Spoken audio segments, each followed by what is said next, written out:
Hello बच्चों, कैसे हो आप सब।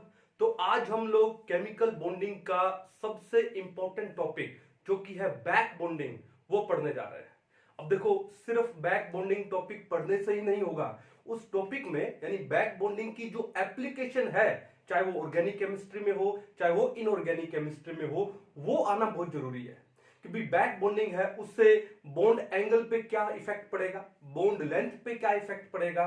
किसी कंपाउंड में अगर एरोमेटिक कैरेक्टर जनरेट हो, जैसे मान लो मैं आपको एक एग्जांपल देता हूं, बोराजीन, जिसको हम लोग इनऑर्गेनिक बेंजीन भी बोलते हैं, बोराजोल भी बोलते हैं, उससे एरोमेटिक कैरेक्टर आता है बैक बॉन्डिंग से बोराजीन के अंदर। वो कैसे आता है, और किसी कार्बोकैटायन का स्टेबिलिटी हो वो डिस्कस करना हो, तो कैसे हम लोग इसको पढ़े, डिटेल में पढ़ेंगे हम लोग, है ना। तो अपनी अपनी नोटबुक ओपन कर लो, पहले बिल्कुल अच्छे से समझो और उसके बाद अपने अपने क्या बनाओगे, नोट्स बनाओगे।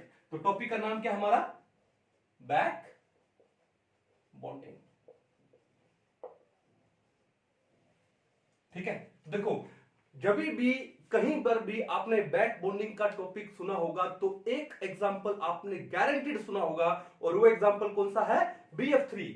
एग्जांपल कौन सा है वो, BF3, बोरोन ट्राइफ्लोराइड। बहुत ही कॉमन एग्जांपल है, लेकिन ये एग्जांपल भी आना चाहिए। तो हम लोग शुरुआत यहीं से करेंगे और उसके बाद हम धीरे धीरे धीरे धीरे इसको क्या लेके जाएंगे, लेवल पे लेके जाते हैं कि BF3 में बैक बॉन्डिंग कैसे होती है, क्या होती है, पढ़ेंगे हम लोग। ठीक है, तो पहले तो एक बात बताओ कि बॉन्डिंग का मतलब क्या है। कोई भी एलिमेंट है, कोई भी एटम है, बॉन्ड क्यों बनाता है। सिंपल सी बात है, किसके लिए, स्टेबिलिटी के लिए। और वो स्टेबिलिटी कैसे आएगी, जब उसका ऑक्टेट कंप्लीट होगा, जब उसका वैलेंस शेल क्या होगा, कंप्लीट होगा। मींस मेरी एक सिंपल सी लाइन है, the game is all about stability. Fact है, आप अपनी लाइफ में भी देख लो, हम जो भी काम करते हैं, चाहे आप डॉक्टर हो, इंजीनियर हो, चाहे टीचर हो, चाहे बिजनेसमैन हो, हर कोई अपनी लाइफ में क्या करता है, काम करता है, क्यों, टू अटेन स्टेबिलिटी। ठीक है, एक लाइफस्टाइल बनाने के लिए सब कुछ। वैसे ही पीरियोडिक टेबल में जो एलिमेंट्स हैं, अगर उनका ऑक्टेट कंप्लीट है, जैसे नोबल गैसेस है, तो उनको बॉन्ड बनाने की जरूरत नहीं है, फैक्ट है। लेकिन बहुत सारे एलिमेंट्स जिनका ऑक्टेट कंप्लीट नहीं है, जिनका वैलेंस शेल कंप्लीट नहीं है, तो वो बॉन्ड बनाते हैं बाय शेयरिंग ऑफ इलेक्ट्रॉन्स। अब वो शेयरिंग ऑफ इलेक्ट्रॉन कैसे होती है उस पर डिपेंड करता है बॉन्ड। तो हमने बोला बैक बॉन्डिंग, बॉन्डिंग क्यों जुड़ी है यहां पर, क्यों, स्टेबिलिटी के लिए, अपना वैलेंस शेल कंप्लीट करने के लिए, ऑक्टेट करने के लिए, कंप्लीट करने के लिए। तो सबसे पहले हम लोग एग्जांपल लेते हैं क्या, BF3। डिटेल में समझते हैं इसमें कैसे होगा बैक बॉन्डिंग। देखो ध्यान से, तो सेंट्रल एटम कौन है यहां पर, बोरोन है। सेंट्रल एटम कौन है, बोरोन। अब देखो कि अगर मैं बोरोन का एटॉमिक नंबर देखूं, तो बोरोन का एटॉमिक नंबर कितना होता है, Z कितना होता है इसका, 5। Z5 होने का मतलब क्या है, इसका जो इलेक्ट्रॉनिक कॉन्फ़िगरेशन होगा वो क्या होगा, 1s2, 2s2 एंड 2p1। और नॉर्मली हम लोग कौन सा कॉन्फ़िगरेशन लेते हैं, वैलेंस शेल कॉन्फ़िगरेशन लेते हैं ना। तो इसका जो वैलेंस शेल इलेक्ट्रॉनिक कॉन्फ़िगरेशन है वो क्या है, 2s2 and 2p1, 2s2 and 2p1। Clear है। साथ में कौन लगा है, इसके साइड एटम कौन है, फ्लोरीन है, और वो भी कितने हैं, तीन तीन फ्लोरीन लगे हुए हैं। तो फ्लोरीन है, उसका एटॉमिक नंबर कितना होता है, 9।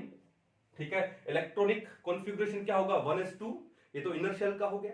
फिर आउटर शेल का क्या होगा, वैलेंस शेल का क्या होगा कॉन्फ़िगरेशन, ये होगा आपका 2s2 and 2p5, 2s2 and 2p5। ये बात समझ गए, कोई दिक्कत नहीं है। अब देखो क्या है कि हमने देखा जैसे 2s2 बनाए इसको, ये है 2s, कितने इलेक्ट्रॉन है, 2 है, एंड 2p1। अब देखो 2p सब शेल में 3 ऑर्बिटल्स होते हैं। ठीक है, अब उसमें इलेक्ट्रॉन कितना है, 1, सिर्फ एक ही इलेक्ट्रॉन है 2p सब शेल में। क्लियर है कहानी। सिमिलरली फ्लोरीन में देखो, फ्लोरीन में क्या है, 2s2, ये जो 2s है ये तो फुल है। उसके बाद 2p5, 2p5, 1 2 3 4 5, कैसे फिल किया हमने, हंट्स रूल के अकॉर्डिंग फिल किया एक एक करके। ठीक है, अब हमको यहां पर ध्यान देने वाली बात क्या है कि फ्लोरीन का ऑक्टेट कंप्लीट होना, देखो 2 2 4 2 6 और 1 7, फ्लोरीन के ऑक्टेट कंप्लीट होने में सिर्फ एक इलेक्ट्रॉन चाहिए। ओके, और बोरोन का ऑक्टेट कंप्लीट होने के लिए, बोरोन के वैलेंस में कितने हैं, 3, उसको कितने चाहिए, 5 और इलेक्ट्रॉन चाहिए। कितने चाहिए, 5। अब कैसे होगा, जब इलेक्ट्रॉन का शेयरिंग होगा, जब इलेक्ट्रॉन का क्या होगा, शेयरिंग। तो ठीक है, अब हम लोग इलेक्ट्रॉन का क्या करते हैं, यहां पे शेयरिंग करते हैं। कैसे, सबसे पहले ये जो हमने बोरोन का वैलेंस शेल इलेक्ट्रॉनिक कॉन्फ़िगरेशन लिखा है, ये कौन सा है, ये ग्राउंड स्टेट का है। ये किसका है, ग्राउंड स्टेट का है। ठीक है, तो सबसे पहले क्या होगा, इसको एक्साइटेड स्टेट में लाना होगा। और एक्साइटेड स्टेट में लाने के लिए एनर्जी कहां से मिलेगी, कौन देगा, फ्लोरीन देगा। ठीक है, तो यहां पर ये तो ग्राउंड स्टेट इलेक्ट्रॉनिक कॉन्फ़िगरेशन है वैलेंस शेल वाली, किसकी, बोरोन की। अब हम लोग लिखने वाले हैं कौन सी, एक्साइटेड स्टेट। एक्साइटेड स्टेट में क्या होगा कि ये जो एक इलेक्ट्रॉन है 2s का, वो यहां से जंप करके कहां पर आ जाएगा, 2p में आ जाएगा। जो पेड इलेक्ट्रॉन्स थे वो अनपेयर हो जाएंगे। ठीक है, तो इस इलेक्ट्रॉन को यहां से जंप करके यहां ले आओ, ये लो यहां ले आए हम लोग। ठीक है, तो ये इसकी क्या है, एक्साइटेड स्टेट है। अब फ्लोरीन है, फ्लोरीन को एक्साइटेड स्टेट की जरूरत नहीं है, क्यों, क्योंकि इसके पास वैलेंस में सिर्फ 2s एंड 2p ही है। ओके, ये फुल है, फुल और यहां पर एक अनपेड इलेक्ट्रॉन है। ओके, और इसमें 2d ऑर्बिटल्स होते ही नहीं, तो ताकि इलेक्ट्रॉन एक्साइट होकर के 2d में चला जाए, 2d है ही नहीं, तो फ्लोरीन है, उसको एक्साइटेड स्टेट की जरूरत नहीं है। क्लियर है। अब देखो बोरोन में हमारे पास कितने अनपेड इलेक्ट्रॉन्स है, 3 अनपेड इलेक्ट्रॉन्स है। तो होगा क्या कि जैसे मान लो मैंने ये एक फ्लोरीन लिखा है, तो फ्लोरीन का ये एक अनपेड इलेक्ट्रॉन और बोरोन का ये एक 2s का अनपेड इलेक्ट्रॉन, ये आपस में क्या हो जाएगा, इनका शेयरिंग हो जाएगा। क्या हो जाएगा, शेयरिंग। और शेयरिंग होने से क्या होगा, बॉन्ड बनेगा। चलो, लेकिन वो शेयरिंग होने से पहले, इलेक्ट्रॉन का शेयरिंग होने से पहले होगा क्या, हमारे पास सिर्फ एक फ्लोरीन तो है नहीं, कितने फ्लोरीन है, 3 फ्लोरीन है। हमने हाइब्रिडाइजेशन का कॉन्सेप्ट पढ़ा था। तो सबसे पहले क्या होगा कि जो बोरोन है उसका एक 2s ऑर्बिटल और उसके 2 2p ऑर्बिटल आपस में क्या होंगे, हाइब्रिडाइज होंगे। आपस में क्या होंगे, हाइब्रिडाइज। क्यों, ताकि वो इक्वल एनर्जी के बने, इक्वल शेप के बने, सेम स्ट्रक्चर हो, सेम एनर्जी हो। अब देखो 2s का है, उसका स्ट्रक्चर तो क्या है, स्फेरिकल है। ओके, और 2p क्या होता है, डबल शेप्ड होता है। तो दोनों का स्ट्रक्चर क्या हो गया, डिफरेंट हो गया, और दोनों की एनर्जी भी क्या हो गई, डिफरेंट हो गई। तो सबसे पहले ये ऑर्बिटल्स 2s एंड 2p, यानी ये s का एक ऑर्बिटल और p के ये 2 ऑर्बिटल आपस में क्या होंगे, हाइब्रिडाइज होंगे। और हमने क्या पढ़ा था, देखो ये 2s ऑर्बिटल है, ओके, ये 2p ऑर्बिटल है। जैसे मान लो मैंने ये बनाया क्या, ये 2p मान लो x बना दिया, और ये हमने क्या बना दिया, 2p y। ठीक है, तो टोटल कितने ऑर्बिटल्स हाइब्रिडाइज हो रहे हैं, 1 2 3। कितने ऑर्बिटल्स हाइब्रिडाइज हो रहे हैं, 3 ऑर्बिटल्स हाइब्रिडाइज हो रहे हैं। तो कितने हाइब्रिड ऑर्बिटल्स फॉर्म होंगे, 3 ही फॉर्म होंगे। पढ़ा था हमने कि जितने एटॉमिक ऑर्बिटल्स हाइब्रिडाइज होते हैं उतने ही हाइब्रिड ऑर्बिटल फॉर्म होते हैं। तो कितने हाइब्रिड ऑर्बिटल फॉर्म हो गए यहां पर हमारे पास, 3। ओके, और वो जो 3 हाइब्रिड ऑर्बिटल्स है वो कैसे होंगे, 1 2 3। आपने देखा तीनों का जो शेप है वो क्या है, सेम, और तीनों का जो एनर्जी है वो भी क्या होगा, सेम। अब इन हाइब्रिड ऑर्बिटल्स को हम लोग नाम क्या देंगे, sp2 हाइब्रिड ऑर्बिटल्स। ये क्या है, sp2 हाइब्रिड ऑर्बिटल्स। तो हमारे पास कितने sp2 हाइब्रिड ऑर्बिटल्स फॉर्म हो गए, 1 2 3।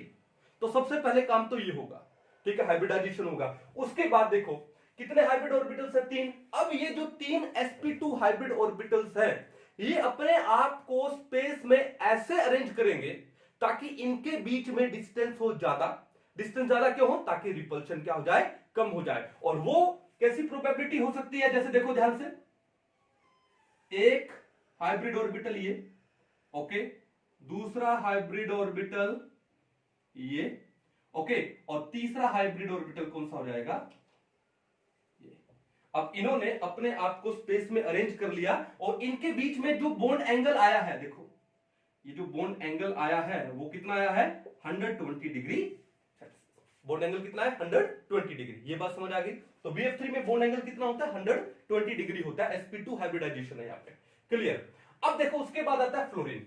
अब फ्लोरीन है, अब फ्लोरीन को तो हाइब्रिडेशन की जरूरत है ही नहीं, उसका तो प्योर p ऑर्बिटल, ये जो हाफ फिल्ड p ऑर्बिटल है प्योर, वो यूज होगा। और p ऑर्बिटल का शेप कैसा होता है, डबल शेप होता है। अब देखो हमारे पास यहां पर जो हाइब्रिड ऑर्बिटल्स पे कितनी लोब्स है, आउटर वाली 1 2 3, किसमें, बोरोन में 3 आउटर लोब्स हैं, ठीक है ना। ओके, अब हमारे पास फ्लोरीन भी कितने हैं, 3 फ्लोरीन है, जिसमें मैंने सिर्फ एक ही लिखा है, समझ जाओगे। ओके, अब 3 फ्लोरीन में कितने 2p ऑर्बिटल्स है, जो हाफ फिल्ड है वो है 3। तो देखो ध्यान से कि ये एक फ्लोरीन का 2p ऑर्बिटल, ठीक है। अब देखो बोरोन के पास 1 2 3 3 अनपेड इलेक्ट्रॉन्स थे।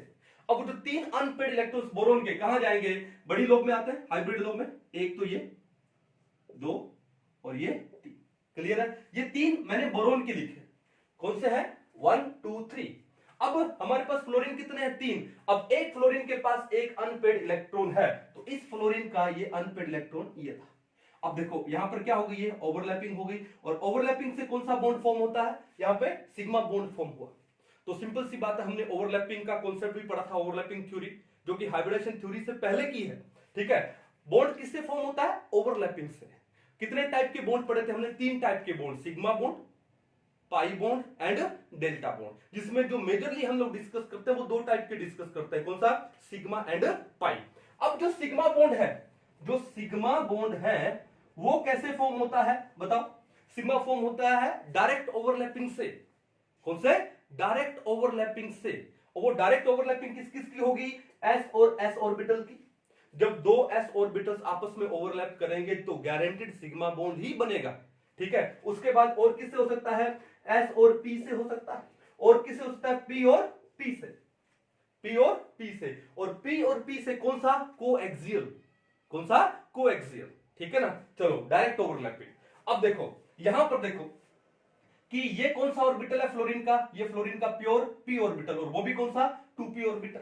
और ये कौन सा ऑर्बिटल है बोरोन का? ये जो हाइब्रिड ऑर्बिटल है, कौन सा? sp2। ठीक है? तो हमने पढ़ा था ना, ओवरलैपिंग है, 2 प्योर ऑर्बिटल में हो सकती है, एक प्योर और एक हाइब्रिड ऑर्बिटल में भी हो सकती है, और एक हाइब्रिड ऑर्बिटल और एक हाइब्रिड ऑर्बिटल में भी हो सकती है। जैसे यहां पर एक प्योर ऑर्बिटल 2p और एक हाइब्रिड ऑर्बिटल sp2, उसके बीच में ओवरलैपिंग हो रही है। लेकिन वो ओवरलैपिंग कौन सी हो रही है? डायरेक्ट ओवरलैपिंग हो रही है। तो कौन सा बॉन्ड फॉर्म हुआ? यहां पे सिग्मा बॉन्ड फॉर्म हुआ। ये बात क्लियर है? सिमिलरली दूसरा फ्लोरीन, उसका p ऑर्बिटल और उसके p ऑर्बिटल में एक इलेक्ट्रॉन, देखो ओवरलैपिंग हो गया, 2 इलेक्ट्रॉन आ गए, कौन सा बॉन्ड बन गया? सिग्मा। सिमिलरली तीसरा फ्लोरीन, उसका 2p ऑर्बिटल जिसमें एक इलेक्ट्रॉन था, हो गया ओवरलैपिंग, यहां पर भी कौन सा बॉन्ड फॉर्म हो गया? सिग्मा बॉन्ड फॉर्म हो गया। ठीक है? तो ये हमने देखो, ये किसका 2p ऑर्बिटल है? ये फ्लोरीन का 2p ऑर्बिटल है, ये भी फ्लोरीन का है, ये भी फ्लोरीन का है, और ये 3 sp2 हाइब्रिड ऑर्बिटल्स किसके हैं? ये हैं आपके बोरोन के। ये किसके हैं? बोरोन के। ये कहानी समझ आ गई? ये स्ट्रक्चर है BF3 का। यानी अगर मैं इसको दिखाऊं, शो करूं, BF यानी लाइन से शो करूं बॉन्ड को, तो ये स्ट्रक्चर बनता है BF3 का। क्लियर है? जिसमें बोरोन ने 3 बॉन्ड बना रखे हैं 3 फ्लोरीन के साथ में। अब देखो मेन गेम यहां से स्टार्ट होती है। क्या स्टार्ट होती है? हमने क्या बोला? कोई भी एलिमेंट बॉन्ड क्यों फॉर्म करता है? To attain stability. और स्टेबिलिटी कब आती है? जब उसका वैलेंस शेल क्या होगा? कंप्लीट होगा। अब जैसे यहां ये बोरोन है, ये बोरोन कौन सा है? ये सेकंड पीरियड का है।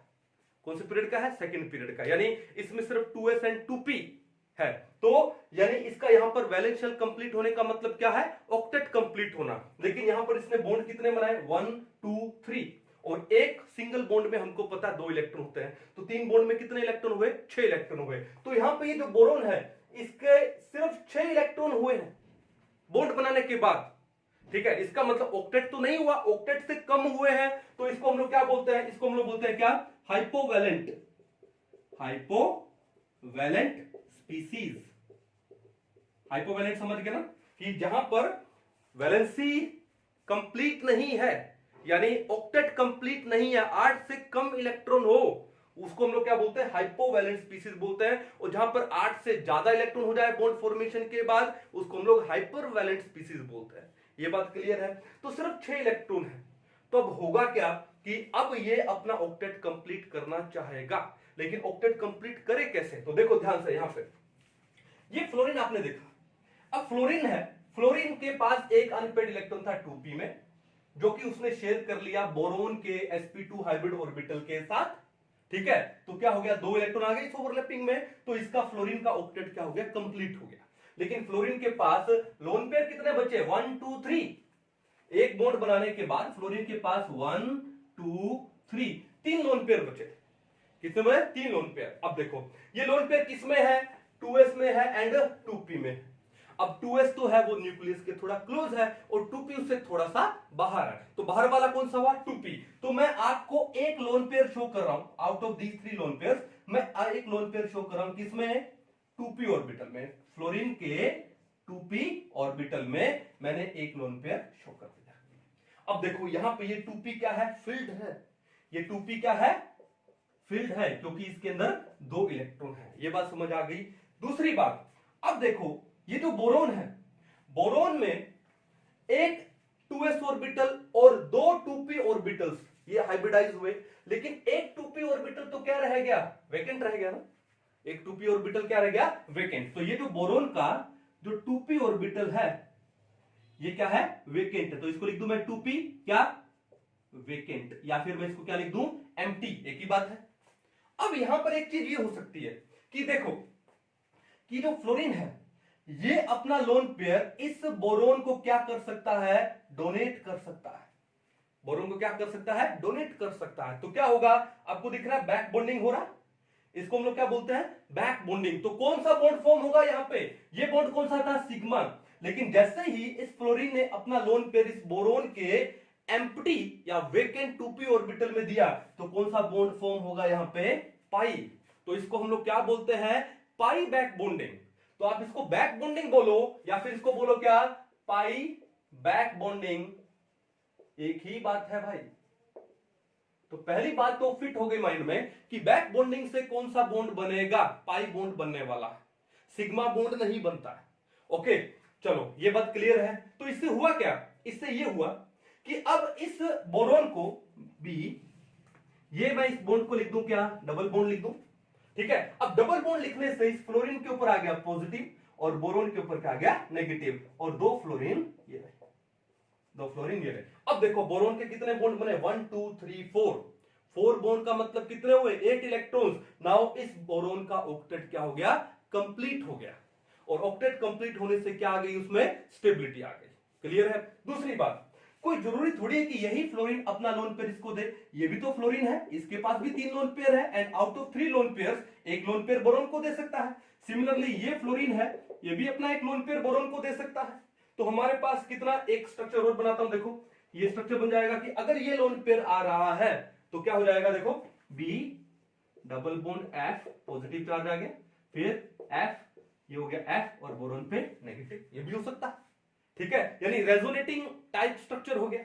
उसके बाद देखो ये भी हो सकता है कि अगर ये फ्लोरीन है, ये फ्लोरीन अपना लोन पेयर डोनेट करे तो ये क्या बनेगा, B double bond F F F, और डबल बॉन्ड वाले फ्लोरीन पे पॉजिटिव, बोरोन पे नेगेटिव चार्ज। तो will get these resonating structure. और अगर मैं इसका रेजोनेटिंग हाइब्रिड बनाता हूं, रेजोनेटिंग हाइब्रिड बनाता हूं तो कैसे बन जाएगा, बी एफ एफ एफ, कुछ ये बन जाएगा, ठीक है। अब इससे क्या होगा कि बोरोन का ऑक्टेट हो जाएगा कंप्लीट और उसमें क्या आ जाएगी, स्टेबिलिटी। तो इसको हम लोग क्या बोलते हैं, बैक बॉन्डिंग बोलते हैं। क्या बोलते हैं इसको हम लोग, बैक बॉन्डिंग। कॉन्सेप्ट क्लियर हुआ, ठीक है। अब देखो बात यह है कि बैक बॉन्डिंग की कंडीशन कौन कौन सी है, ठीक है। तो बैक बॉन्डिंग की कंडीशन ये है सबसे पहले कि आपके पास एक वेकेंट 2p ऑर्बिटल होना चाहिए, ये मस्ट है, ठीक है। वेकेंट 2p ऑर्बिटल होना चाहिए। उसके बाद आपके पास एक फील्ड, चाहे वो 2p हो, चाहे वो 3p हो, चाहे फिर वो 4p हो, ठीक है, या फिर वो 3d हो, ये हो सकता है। अब देखो ये बैक बॉन्डिंग से बॉन्ड कौन सा बनेगा, पाई बॉन्ड बनेगा। कौन सा बॉन्ड बनेगा, पाई। तो ये क्लियर। एक बार आप एक काम करो, पहले इसको एक बार इसको नोट डाउन कीजिए। तो ये BF3 का एग्जांपल आई होप आपको एक बार समझ आया होगा। तो मैं एक बार इसको थोड़ा सा मिटा देता हूं, ठीक है। चलो साथ साथ में आपको नोट कर लिया कीजिए, बिल्कुल। तो देखो ध्यान से, हम लोग क्या समझने वाले थे, हम बोल रहे थे यहां पर क्या कि सिग्मा बॉन्ड है, वो सिग्मा बॉन्ड कैसे फॉर्म होता है कि जब एक s ऑर्बिटल एक s ऑर्बिटल के साथ ओवरलैप करता है, यानी s s ओवरलैपिंग से सिग्मा बॉन्ड फॉर्म होता है।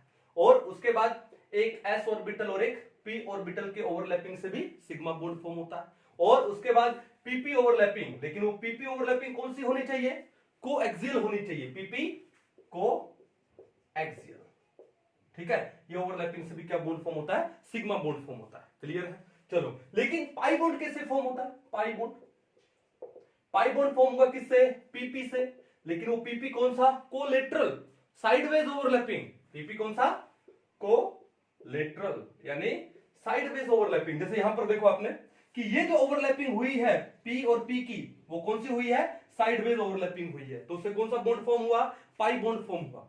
उसके अलावा और कौन से हो सकता है, PD से हो सकता है एंड D और D से हो सकता है। क्लियर है, कोई दिक्कत नहीं है। तो PP, तो बात यह है कि ये जो बैक बॉन्डिंग है, तो बैक बॉन्डिंग से कौन सा बॉन्ड बनता है, पाई बॉन्ड बनता है। और वो पाई बॉन्ड कैसे फॉर्म हो रहा है, PP ओवरलैपिंग से हो रहा है, यानी कोलेटरल यानी साइडवेज ओवरलैपिंग से फॉर्म हो रहा है। ये बात क्लियर है, कोई दिक्कत नहीं है। चलो तो इसको एक बार मिटा दिया जाए BF3 को। अब इस बैक बॉन्डिंग से स्टेबिलिटी के अलावा, देखो BF3 में स्टेबिलिटी आ गया बैक बॉन्डिंग से, अब स्टेबिलिटी के अलावा और क्या क्या आ सकता है यहां पर, देखो ध्यान से, देखो ओके, अब देखो ध्यान से कि जो BF3 है, ये था BF3, पहले बॉन्ड एंगल कितना था, 120 डिग्री था। क्लियर है। तो अगर मैं थ्योरेटिकल बॉन्ड लेंथ की बात करूं, मैं कहना चाह रहा हूं कि बैक बॉन्डिंग से बॉन्ड लेंथ में क्या इफेक्ट आता है। अगर मैं थ्योरेटिकल बॉन्ड लेंथ की बात करूं BF की, तो BF की जो थ्योरेटिकल बॉन्ड लेंथ है, जो थ्योरेटिकल बॉन्ड लेंथ है, वो कितनी होती है, 1.52 एंगस्ट्रॉम। कितनी होती है, 1.52 एंगस्ट्रॉम। अब बैक बॉन्डिंग से क्या हुआ, बैक बॉन्डिंग से B F F F, अब क्या हुआ, देखो यहां पर बॉन्ड ऑर्डर कितना है, 1 है। यहां पर जो बॉन्ड ऑर्डर है वो कितना है, 1 है। लेकिन यहां पर बॉन्ड ऑर्डर क्या हो गया, एक से ज्यादा हो गया। यहां पे bond order is greater then 1, is greater then 1। तो पहला जो एप्लीकेशन है बैक बॉन्डिंग का, कि जो बॉन्ड ऑर्डर है वो इंक्रीज हो जाता है। ठीक है, तो बैक बॉन्डिंग से, ठीक है, एप्लीकेशन पढ़े इसकी, applications of back bonding of BB। पहला क्या है कि जो बॉन्ड ऑर्डर है वो क्या हो जाता है, इंक्रीज हो जाता है। बॉन्ड ऑर्डर क्या हो जाता है, इंक्रीज। और हम जानते हैं कि जब बॉन्ड ऑर्डर इंक्रीज होता है तो बॉन्ड लेंथ क्या हो जाती है, डिक्रीज हो जाती है। बॉन्ड लेंथ डिक्रीज हो जाती है। तो जो theoretical bond length BF single bond की थी वो है 1.52 एंगस्ट्रॉम, बट बैक बॉन्डिंग से बॉन्ड ऑर्डर इंक्रीज हो गया, एक से ज्यादा हो गया, तो बॉन्ड लेंथ क्या हो जाएगी, डिक्रीज हो जाएगी। तो यहां पर जो प्रैक्टिकल या एक्सपेरिमेंटल जो बॉन्ड लेंथ है, ठीक है, वो कितनी हो जाती है, 1.30 angstrom. 1.30 angstrom. As you can notice कि बॉन्ड लेंथ में कितना डिक्रीज आ गया, 0.22 एंगस्ट्रॉम का डिक्रीज आ गया यहां पर। तो बॉन्ड लेंथ क्या हो जाती है, डिक्रीज हो जाती है। क्लियर है। चलो अब उसके बाद हम दूसरा एग्जांपल लेते हैं। ये हमारा एग्जांपल था BF3 नंबर 1। अब दूसरा एग्जांपल लेते हैं, क्या हम लेते हैं BCl3। क्या लेते हैं, BCl3, बोरोन ट्राइक्लोराइड। अब BCl3 में भी क्या होगा, देखो ध्यान से कि ये जो बोरोन है Cl Cl Cl, ठीक है, ओके। यहां पर भी बॉन्ड एंगल कितना है, 120 डिग्री है। अगर मैं थ्योरेटिकल बॉन्ड लेंथ की बात करूं, किसमें, BCl3 में, थ्योरेटिकल बॉन्ड लेंथ TBL, समझ जाओगे ना, थ्योरेटिकल बॉन्ड लेंथ। तो BCl की जो थ्योरेटिकल बॉन्ड लेंथ है वो कुछ 1.87 एंगस्ट्रॉम के आसपास।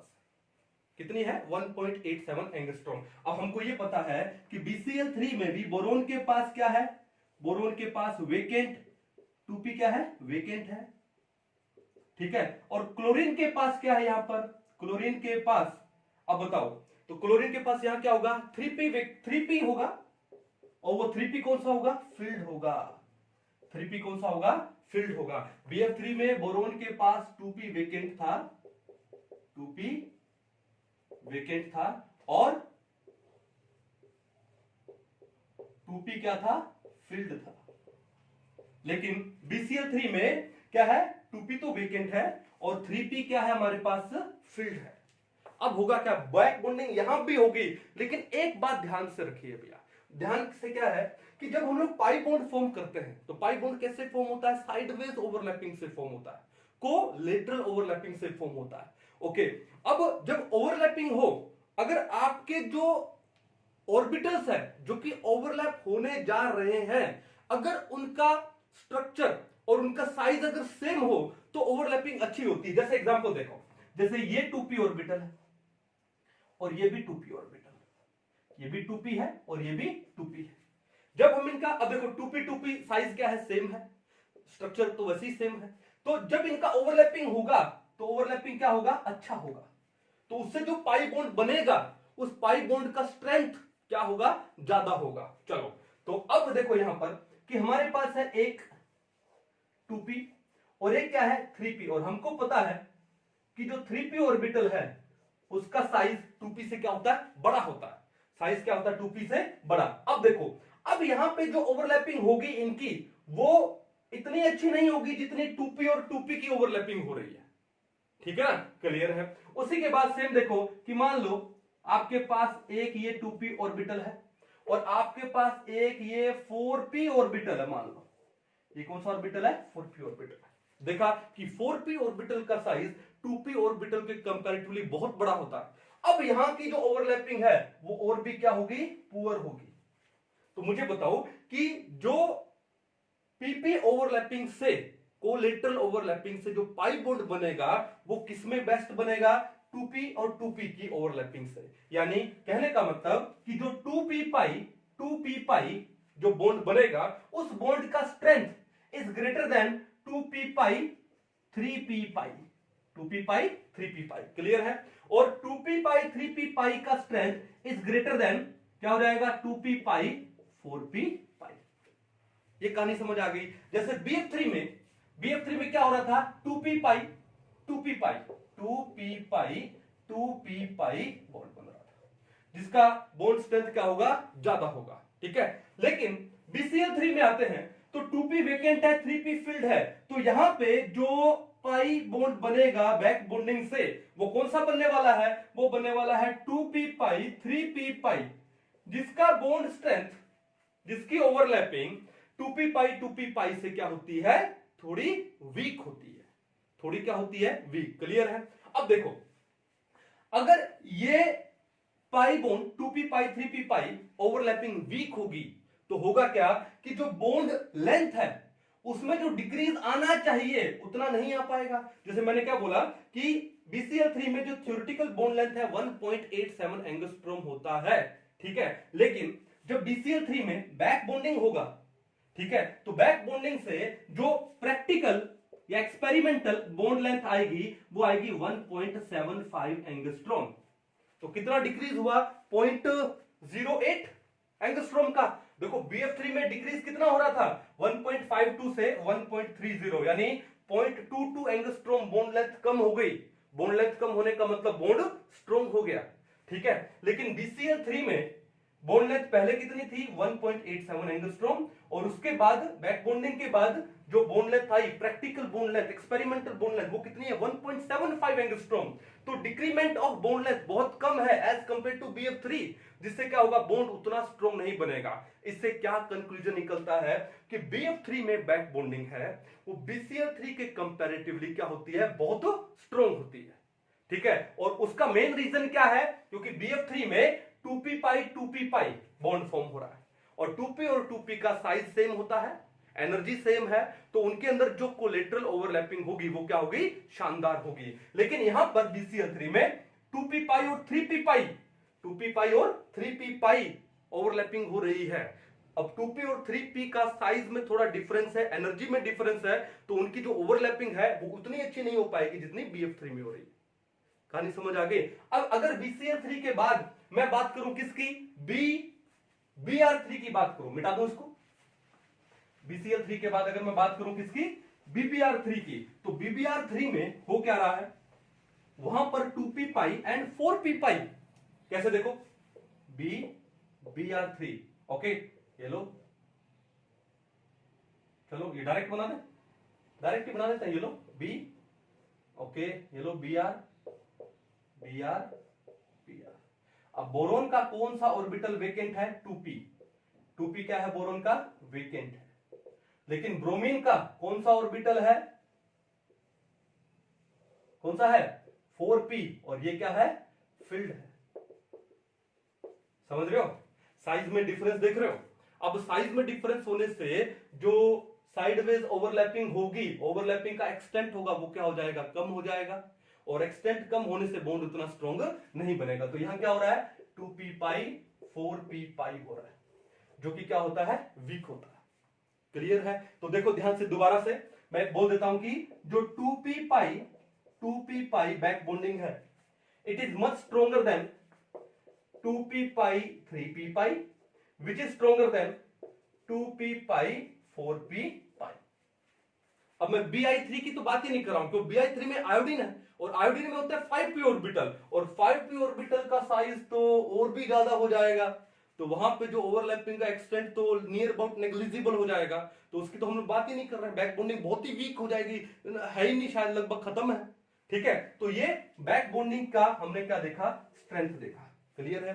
तो एक चीज अपने माइंड में फिट कर लो कि बैक बॉन्डिंग के लिए आपके पास कम से कम एक 2p, I am not talking about 3p, एक 2p वेकेंट ऑर्बिटल होना बहुत जरूरी है। एक 2p वेकेंट ऑर्बिटल होना बहुत जरूरी है। अब देखो, ये तो थे एग्जांपल। अब हमने बोला कि बैक बॉन्डिंग से फायदा क्या क्या होगा। बैक बॉन्डिंग से बॉन्ड ऑर्डर क्या हो जाता है, बढ़ जाता है। ठीक है, बॉन्ड ऑर्डर बढ़ने से बॉन्ड लेंथ क्या हो जाती है, कम हो जाती है। तो BF3 का बॉन्ड लेंथ कम हो गया और BCl3 का बॉन्ड लेंथ उतना कम नहीं हो पाया। ठीक है, BBr3 का तो, और Bi3 में तो पूछो ही मत। तो एक तो बात ये हो गई। अब दूसरी बात क्या है, देखो आपका एक चैप्टर आएगा जिसको हम लोग बोलते हैं इक्विलिब्रियम, और उस चैप्टर में हम लोग बात करते हैं कुछ एसिड्स और बेसिस के बारे में।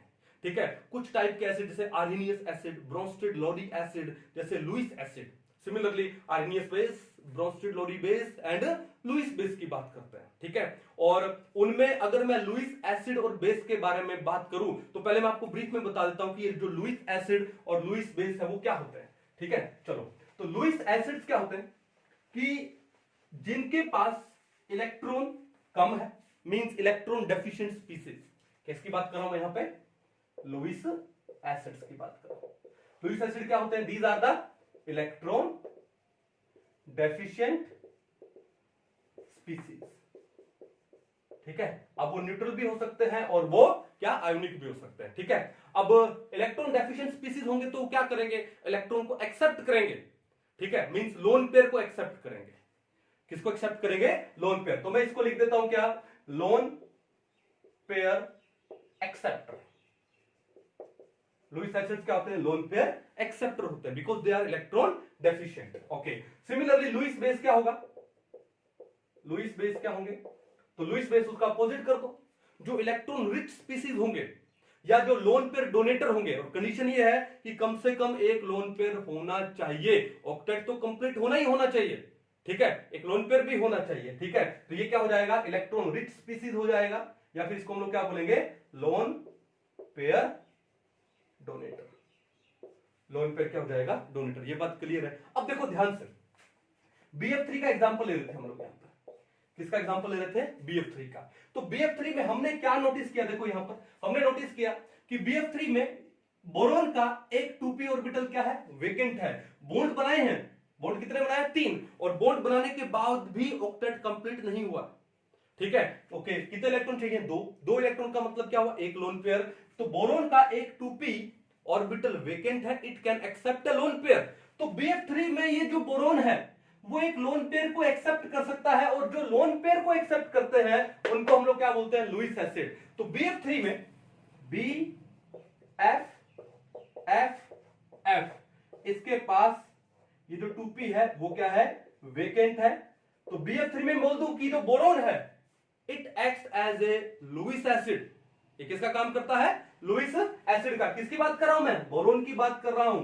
ये यहां पे लुईस एसिड का काम करता है। क्यों, क्योंकि 2 इलेक्ट्रॉन कम है, इलेक्ट्रॉन डेफिशिएंट है, इलेक्ट्रॉन डेफिशिएंट है, then it can accept a lone pair.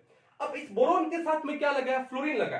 अब फ्लोरीन के एक बॉन्ड बनाने के बाद कितने लोन पेयर होते हैं, 3। तो बताओ ऑक्टेट तो कंप्लीट हो गया, 3 लोन पेयर यानी 6 इलेक्ट्रॉन, और एक बॉन्ड में 2, 6 और 2 8। तो ऑक्टेट कंप्लीट है और लोन पेयर भी है। ठीक है, तो ये फ्लोरीन है, ये लोन पेयर क्या कर सकता है, डोनेट कर सकता है। और ये लोन पेयर किसका है, इसमें 2p में है, और 2p का इसका फील्ड है। तो ये फ्लोरीन अपना लोन पेयर क्या कर सकता है, डोनेट कर सकता है। तो यहां पे मैं बोल दूं कि जो फ्लोरीन है वो क्या काम करेगा, लुईस बेस का काम करेगा। क्या काम करेगा, लुईस बेस का काम करेगा। तो उसने क्या किया, उसने बोरोन को लोन पेयर क्या कर दिया, डोनेट कर दिया। कैसे, बैक बॉन्डिंग से। क्लियर है। तो क्या मैं इसको intramolecular Lewis acid base pair बोल दूं? ठीक है। इंट्रामोलिकुलर का मतलब क्या है, within a molecule, within the molecule आपके पास एक लुईस एसिड वाला है और एक लुईस बेस वाला है, और उन्होंने आपस में क्या कर लिया, इलेक्ट्रॉन शेयर कर लिया। किसे, फ्लोरीन ने लोन पेयर दे दिया। तो intramolecular Lewis acid base pair बन गया। क्लियर है। अब देखो ध्यान से, मैं बात करूं यहां पे तो क्या था, यहां पे ये बना 2p पाई बॉन्ड बना, ठीक है, जो कि बहुत ही स्ट्रॉन्ग होता है पाई बॉन्ड में, है ना। अगर मैं बात करता हूं किसकी, Bi3 की बात करते हैं, चलो किसकी बात करते हैं, Bi3 की। तो Bi3 में देखो क्या है, ये बोरोन, आयोडीन, आयोडीन, आयोडीन। अब बोरोन का कौन सा ऑर्बिटल वेकेंट है बताओ, 2p वेकेंट है। 2p क्या है, वेकेंट है या एम्प्टी है। और आयोडीन है, आयोडीन के पास कौन सा भैया, आयोडीन के पास है कौन सा, 5p, और वो क्या है, फिल्ड है। 5p क्या है, फिल्ड है। तो मेरे को ये बताओ कि अब ये 2p और ये 5p, ठीक है, अब इनकी जब आप कोलेटरल ओवरलैपिंग कराओगे, साइडवेज ओवरलैपिंग कराओगे, तो क्या अच्छी होगी, नहीं होगी। अच्छी नहीं होगी तो ये लोन पेयर से जो पाई बॉन्ड बनेगा वो उतना खास नहीं बनेगा, और अगर उतना खास नहीं बना तो ये बोरोन तो भूखा रह गया, उसका तो ऑक्टेट कंप्लीट ही नहीं हुआ। अब इसका ऑक्टेट जब इससे कंप्लीट नहीं हुआ तो ये किसी और को सर्च करेगा ताकि उसका ऑक्टेट कंप्लीट हो जाए, किसी और स्पीसीज से या मोलिक्यूल से लोन पेयर लेने की कोशिश करेगा। ठीक है। तो अब अगर ये लोन पेयर लेने की कोशिश करेगा, क्योंकि इसका ऑक्टेट है यहां से कंप्लीट नहीं हो रहा है, कि दोनों के साइज में डिफरेंस है, दोनों की शादी अच्छे से हो नहीं पा रही है due to the size difference, ठीक है, तो ये किसी और को अपने साइज वाले को ढूंढेगा। और अपने साइज वाले को ढूंढेगा क्यों, क्योंकि ये भूखा है, क्योंकि 2 इलेक्ट्रॉन चाहिए। तो ये क्या हुआ, स्ट्रॉन्ग लुईस एसिड हुआ। तो अगर हम लोग BF3, BCl3, BBr3 और Bi3 इनमें हम लोग ऑर्डर देखें, किसका, लुईस एसिड स्ट्रेंथ का ऑर्डर देखें, तो कौन सा स्ट्रॉन्ग लुईस एसिड होता है। तो कहां लिखूं मैं, यहां लिख दो, ठीक है। तो BF3, BCl3, BBr3, ठीक है, और Bi3, इनमें स्ट्रॉन्ग लुईस एसिड कौन होगा। लुईस एसिड कौन होते हैं, जो लोन पेयर को एक्सेप्ट करते हैं। तो Bi3 में इंट्रामोलिकुलर वाला कॉन्सेप्ट नहीं हो पा रहा है due to the size difference of 2p and 5p orbitals. तो ये बाहर सर्च कर रहा है, यानी नाउ अभी भी जो बोरोन है is in the search of lone pair, यानी जो लोन पेयर को ये एक्सेप्ट कर सकता है। तो मैं लिख दूं कि जो Bi3 है it is a strong Lewis acid, then BBr3, then BCl3 और लास्ट में BF3। यानी इन चारों में से बोरोन के ये जो हैलाइड्स हैं, बोरोन के हैलाइड में सबसे स्ट्रॉन्ग जो लुईस एसिड होगा, लुईस एसिड कैरेक्टर होगा, वो किसमें होगा, Bi3 में होगा। किसमें होगा, Bi3 में। क्या किसका ऑर्डर है ये, लुईस एसिड कैरेक्टर लिख दो या स्ट्रेंथ लिख दो, किसका है, Bi3, उसका लुईस एसिड स्ट्रेंथ है वो ज्यादा होगा, कैरेक्टर ज्यादा होगा, और BF3 का कम होगा। क्यों, क्योंकि BF3 में तो intramolecular Lewis acid base pair बन ही रहा है, तो बाहर से जुड़ती नहीं है, इसको इंटरनली उसका काम हो रहा है। ठीक है, चलो ये कहानी समझ आ गई आप लोगों को। तो ये बड़ा इंपॉर्टेंट क्वेश्चन है एग्जाम के अंदर, कई बार जैसे नीट में देखा गया, जेईई मेंस में भी देखा गया है, तो आ सकता है। क्लियर है, चलो इसको एक बार नोट डाउन कर लीजिए। चलिए मिटा दिया जाए। तो ये तो हुआ बोरोन, और बोरोन के हैलाइड्स के अंदर हमने देखा कि कैसे ये बैक बॉन्डिंग का कॉन्सेप्ट आता है। तो क्या बैक बॉन्डिंग यहीं तक लिमिटेड है, अरे नहीं भैया, यहां तो शुरुआत है, अभी तो पार्टी शुरू हुई है। चलिए बहुत सारे एग्जांपल लेंगे हम लोग, ठीक है। चलो अब देखो एप्लीकेशन देखते हैं हम लोग यहां पर, है ना, ठीक है। एप्लीकेशन, और मैं लेता हूं कुछ एक एग्जांपल में। देखो क्या लूं, देखो सबसे पहले देखो ध्यान से, मैंने लिया क्या, PH3, मैंने क्या लिया, PH3, इसको हम लोग फॉस्फीन बोलते हैं। और मैंने एक एग्जांपल लिया किसका, PF3 का। एक हमने लिया PH3 और एक हमने क्या लिया, PF3। अब बात ये आता है कि PH3 और PF3 में बॉन्ड एंगल किस में ज्यादा है, कि भाई मान लो ये θ1 हो गया, ये θ2 हो गया, तो क्वेश्चन ये आता है कि दोनों में से बॉन्ड एंगल किस में ज्यादा है। अगर मैं थ्योरेटिकल देखूं, तो देखो ध्यान से क्या होगा, ये फास्फोरस है, इसके पास एक लोन पेयर ऑफ इलेक्ट्रॉन है, 3 हाइड्रोजन है, यहां पर क्या है, 3 हाइड्रोजन। सिमिलरली PF3 में भी यही कहानी है, फास्फोरस है, लोन पेयर ऑफ इलेक्ट्रॉन है, और 3 क्या है यहां पर, फ्लोरीन है, 3 क्या है, फ्लोरीन है। ठीक है, तो बॉन्ड एंगल तो क्या है, ये है ना, ये θ1 हो गया और ये क्या हो गया, θ2 हो गया। तो यहां पे कॉन्सेप्ट है क्या, देखो यहां पे क्या कॉन्सेप्ट है कि फ्लोरीन है, it is more electronegative than hydrogen, और फ्लोरीन सेंट्रल एटम से भी अरे फ्लोरीन पूरी पीरियोडिक टेबल में सबसे ज्यादा इलेक्ट्रोनेगेटिव है। तो क्या होगा कि फ्लोरीन है वो इलेक्ट्रॉन्स को अपनी ओर खींचेगा, इलेक्ट्रॉन्स को क्या करेगा, अपनी ओर खींचेगा। क्लियर है, जब वो इलेक्ट्रॉन्स को अपनी ओर खींचेगा तो उससे होने वाला क्या है, क्या होने वाला है कि ये जो इलेक्ट्रॉन्स हैं ये क्लोज आ गए, क्या गए, क्लोज आ गए, है ना। अब वो क्लोज आ गए तो क्या होगा, इन इलेक्ट्रॉन्स में क्या होगा, रिपल्शन होगा, क्या होगा, रिपल्शन। ठीक है, अब रिपल्शन होगा तो उससे कैसे बॉन्ड एंगल क्या होने वाला है, इंक्रीज होने वाला है। ठीक है, दूसरा देखो कि जब ये इलेक्ट्रॉन्स फ्लोरीन के क्लोज आ गए तो ये लोन पेयर है वो फास्फोरस के क्या गया, क्लोज आ गया, तो लोन पेयर और बॉन्ड पेयर में क्या हो गया, रिपल्शन। और हमको पता है कि जब लोन पेयर बॉन्ड पेयर में रिपल्शन होगा तो बॉन्ड एंगल क्या होने वाला है, कम होने वाला, देखो कम। तो अगर मैं थ्योरेटिकल देखूं तो ये θ1 ये θ2, तो यहां पे बॉन्ड एंगल कम होने वाला है, क्यों, दोबारा से बता देता हूं, देखो fluorine is more electronegative than phosphorus, तो क्या होगा कि जो फ्लोरीन है इस बॉन्ड के इलेक्ट्रॉन्स को अपनी ओर खींचेगा, तो खींचने से क्या होगा कि जो लोन पेयर है अब क्या हो गया, फास्फोरस के क्लोज आ गया। जैसे वो लोन पेयर क्लोज आया तो उस लोन पेयर में, उस बॉन्ड पेयर में क्या होने वाला है, रिपल्शन होने वाला है। जब लोन पेयर बॉन्ड पेयर में रिपल्शन होगा तो बॉन्ड एंगल कम होने वाला है। तो थ्योरेटिकली हमको क्या दिखता है कि ये एंगल कम हो जाएगा, और यहां पर ऐसी कोई बात नहीं क्योंकि हाइड्रोजन का इलेक्ट्रोनेगेटिविटी फ्लोरीन से बहुत कम है। तो थ्योरेटिकली ये दिखता है कि जो θ2 है it is less than θ1, θ1 it is greater than θ2, या फिर θ2 लेस देन θ1, एक ही बात है। बट एक्चुअल प्रैक्टिकली क्या होता है, या प्रैक्टिकली भाई जो θ1 होता है इट इज लेस देन θ2, θ2 ज्यादा होगा, यहां पे बॉन्ड एंगल ज्यादा होने वाला है।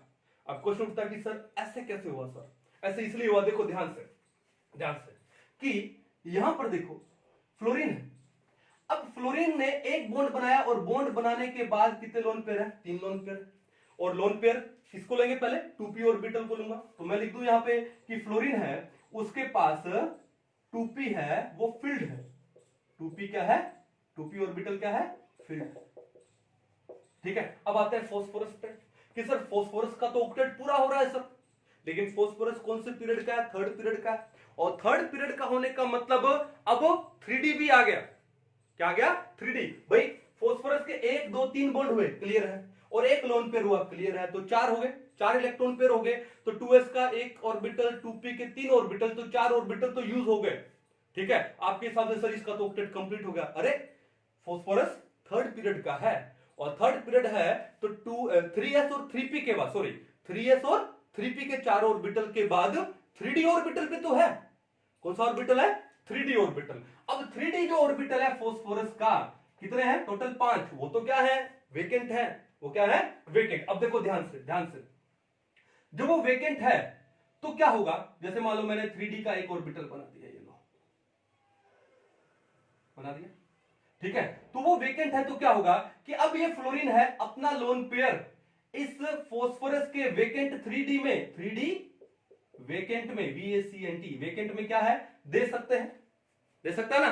तो यहां पर क्या हो जाएगा, बैक बॉन्डिंग हुआ कि नहीं हुआ, क्या हो गया, बैक बॉन्डिंग। लेकिन वो बैक बॉन्डिंग है वो कौन सी हुई, वो हुई आपकी 2p पाई और 3d पाई बैक बॉन्डिंग हुई, जो कि वीक होती है।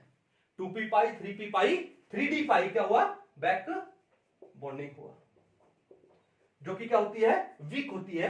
तो PF3 का स्ट्रक्चर कैसा हो जाएगा इस बैक बॉन्डिंग से, क्योंकि कोई जरूरी थोड़ी कि यही फ्लोरीन है अपने 2p फील्ड से इसको लोन कर देगा, ये फ्लोरीन भी दे सकता है, ठीक है, और ये फ्लोरीन भी दे सकता है। तो स्ट्रक्चर कैसे बन जाएगी, देखो P F F F और एक लोन पेयर ऊपर है, ठीक है, और बैक बॉन्डिंग हो रही है तो स्ट्रक्चर हो गई ये।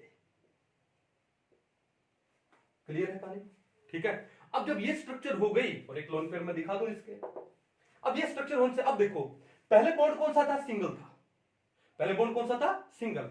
अब यहां पर सिंगल नहीं है, डबल बॉन्ड करेक्टर है। ठीक है। और बैक बॉन्डिंग से कौन सा बॉन्ड फॉर्म हो रहा है? पाई बॉन्ड फॉर्म हो रहा है। ठीक है। तो अब क्या होगा कि जब बॉन्ड ऑर्डर इंक्रीज हो गया, 1 से बढ़ गया, तो पाई बॉन्ड करेक्टर आ गया, पाई इलेक्ट्रॉन्स आ गए, तो अब इनमें क्या होगा? रिपल्शन होगा। क्यों? अब पाई इलेक्ट्रॉन्स भी आ गए तो क्या होगा? रिपल्शन होगा। और रिपल्शन आने से ये एंगल, ये वाला एंगल θ2 पहले के कंपैरेटिवली क्या होने वाला है? बड़ा हो जाने वाला है। क्या हो जाने वाला है? बड़ा। कहानी समझ आ गई? तो θ2 है वो ज्यादा हो जाता है। लेकिन अगर हम लोग pH3 में बात करें तो pH3 में भाई साहब कौन है? हाइड्रोजन है, 1s2 खत्म। तो यहां पे there is no back bonding, there is no back bonding. और बैक बॉन्डिंग नहीं है तो पार्शियल डबल बॉन्ड करेक्टर नहीं है, और पार्शियल डबल बॉन्ड करेक्टर नहीं है तो क्या होगा कि रिपल्शन नहीं होगा। रिपल्शन नहीं होने से बॉन्ड एंगल इंक्रीज नहीं होगा। तो मैं आपको बता दूं कि जो pH3 में जो बॉन्ड एंगल होता है, जैसे मैंने यहां पे θ1 लिखा है इसका, ठीक है, वो θ1 यहां लिख देता हूं। चलो कितना होता है? ये होता है कुछ 93 डिग्री या 93.5 डिग्री भी कहीं जगह लिखा हुआ है। ठीक है। और pF3 में जो बॉन्ड एंगल होता है वो होता है 97 डिग्री। ये लो, तो pF3 में बॉन्ड एंगल कितना है? 97 डिग्री। और pH3 में बॉन्ड एंगल कितना है? 93 डिग्री या 93.5 डिग्री। कहानी समझ आ गई? थ्योरेटिकली क्या लगता था कि pH3 का बॉन्ड एंगल pF3 से ज्यादा हो सकता है, बट प्रैक्टिकली देखा गया कि pF3 में बॉन्ड क्या है? बैक बॉन्डिंग है। And due to back bonding क्या होगा? अब रिपल्शन होगा, पाई बॉन्ड करेक्टर आ रहा है, रिपल्शन होगा, और रिपल्शन होने से एंगल क्या हो जाएगा? बढ़ जाएगा। तो बड़ा इंपॉर्टेंट है ये पहला एग्जांपल। ठीक है। इसको नोट कर लो एक बार अच्छे से। चलिए नोट, जब मैं बोलूं नोट कर लो तो पोज करके नोट कर लिया कीजिए। चलिए अब आते हैं नेक्स्ट एग्जांपल पे। एक तो हो गया, और एग्जांपल पढ़ते हैं हम। ठीक है। pF3 पढ़ा है हमने। चलिए देखो ध्यान से, नंबर टू देखो, मान लो आपके पास है CH2 पॉजिटिव और साथ में लगा है OH। ये आपके पास एक कार्बोकटाइन है। क्या है? कार्बोकटाइन। अब इस कार्बोकटाइन की स्टेबिलिटी में अगर देखूं, यानी मैंने क्या बोला था बिगिनिंग में कि जो बैक बॉन्डिंग है उसका application inorganic chemistry as well as organic chemistry दोनों में ही है। ठीक है। तो अगर मैं स्टेबिलिटी देखूं कार्बोकटाइन की यहां पर, तो कैसे होगा? देखो ध्यान से कि CH2 पॉजिटिव लिखा है, इसका मतलब क्या है? इस कार्बन का जो हाइब्रिडाइजेशन है वो कौन सा है? sp2। Carbon is sp2 hybridized here. ठीक है। तो p का एक ऑर्बिटल क्या है? खाली है, वेकेंट है, पॉजिटिव है। ठीक है। तो यहां पर, ठीक है, तो p का एक ऑर्बिटल है, और वो भी कौन सा? कार्बन है, तो कौन सा? 2p। और वो 2p क्या है? यहां पे वेकेंट है। तो मैंने आपको क्या बोला? बैक बॉन्डिंग के लिए पहली शर्त कि एक 2p होना बहुत जरूरी है। ठीक है, वेकेंट। ओके चलो, तो यहां पे 2p वेकेंट है। अब देखो यहां पर OH लगा साथ में, डायरेक्ट लगा है, और ऑक्सीजन के पास यहां पर कितने लोन पेयर हैं? 2 लोन पेयर हैं। ठीक है। वो लोन पेयर किसमें दिखा दूं? 2p में। तो मैं एक लोन पेयर दिखा रहा हूं, किसमें? 2p में। ओके ये लो, तो ऑक्सीजन का ये लोन पेयर किसमें है? 2p में। और वो 2p क्या है? इसका फील्ड है। बन गई बात बन गई यहां पे। तो अब ये ऑक्सीजन अपना लोन पेयर दे सकता है इस कार्बन को बाय बैक बॉन्डिंग। तो क्या हो जाएगा? पाई बॉन्ड बनेगा। कौन सा बॉन्ड बनेगा? 2p पाई। और हमको पता है 2p पाई बैक बॉन्डिंग क्या होती है? स्ट्रॉन्ग होती है। तो ये क्या स्ट्रक्चर बन जाने वाला है इसका बन जाएगा ये CH2 डबल बॉन्ड।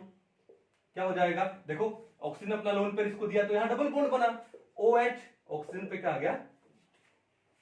कहानी समझ आ गई? और ये क्या हो गया? स्टेबलाइज हो गया। ये कार्बन का भी ऑक्टेट क्या हो गया? कंप्लीट हो गया। तो समझ जाओगे? तो कार्बोकटाइन की स्टेबिलिटी को भी हम लोग एक्सप्लेन कर सकते हैं यहां पर। क्लियर है? कोई इशू नहीं है। चलो और आगे कुछ एग्जांपल और लेते हैं। देखो नंबर 3 आता, मान लो आपको दिया हो CCl3 नेगेटिव, और एक आपको दे दिया जाए CF3 नेगेटिव। आपको दिया CCl3 नेगेटिव और CF3 नेगेटिव आपको दिया है।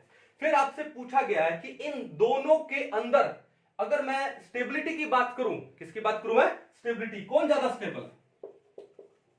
हमको स्टेबिलिटी पता करनी है, किसकी स्टेबिलिटी ज्यादा है। तो इसको भी हम लोग एक्सप्लेन कर सकते हैं किससे, बैक बॉन्डिंग से। कैसे, देखो ध्यान से, ठीक है। CCl3 नेगेटिव है तो C Cl Cl Cl और एक लोन पेयर है, नेगेटिव चार्ज है कार्बन, ठीक है। चलो अब CF3 में क्या हुआ, C F F F और एक लोन पेयर, ठीक है ना। चलो शो क्या कर देते हैं, नेगेटिव चार्ज शो कर देते हैं। अब देखो यहां पर क्या है, इस कार्बन का हाइब्रिडाइज स्टेट क्या है, 1 2 3 4 इलेक्ट्रॉन पेयर्स हैं, तो कार्बन है sp3। अरे भैया p वेकेंट है नहीं, तो वो क्या है, फिल्ड है, तो वेकेंट तो है नहीं। जब, और दूसरा कार्बन कौन सा, सेकंड पीरियड का, तो सेकंड पीरियड में 2s एंड 2p में कितने ऑर्बिटल है, 4, और चारों के चारों फील्ड है। जब फील्ड है, और फ्लोरीन में भी अगर मैं देखूं, एक बॉन्ड बनाने के बाद 3 लोन पेयर, यानी टोटल इसका भी क्या है, ऑक्टेट कंप्लीट है।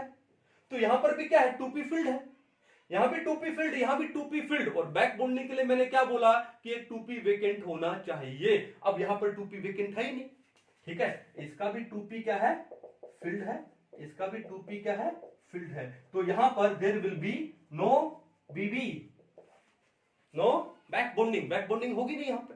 फिर आते हैं BCl3 में। अब BCl3 में देखो क्या है कि क्लोरीन ने एक बॉन्ड बनाया, उसके बाद लोन पेयर कितने, 3 हेलोजन है भैया, एक बॉन्ड बनाएगा तो 3 लोन पेयर तो बचेगा।